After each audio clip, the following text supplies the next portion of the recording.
இப்படி முப்பேர்களை வெற்றி அப்பனாகப்பட்ட மாயாண்டி சுடலை ஆதிசக்தி பார்வதி பார்க்கா என்ன பண்றா? என் பிள்ளைய பாரு என்ன அழகா இருக்கான். பிள்ளை பிறக்கும் போது மொட்டு முழுக்குன்னு இருந்த அந்த குடத்தை பார்த்த மாதிரி இருக்கு, மூஞ்ச பார்த்த மாதிரி இருக்கு. ஆனா இப்ப பாரு அவன் மூஞ்சி கேட்க மனம் உள்ள பையன் ஒண்ணு இங்கெல்லாம் கேட்கறாங்க தெரியுமா? எனக்குலாம் தெரியும். வருஷக்கிட்டு நிக்காங்கண்ணா.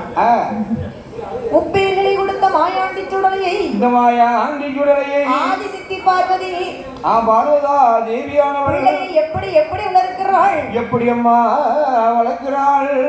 பாலூட்டி அம்மா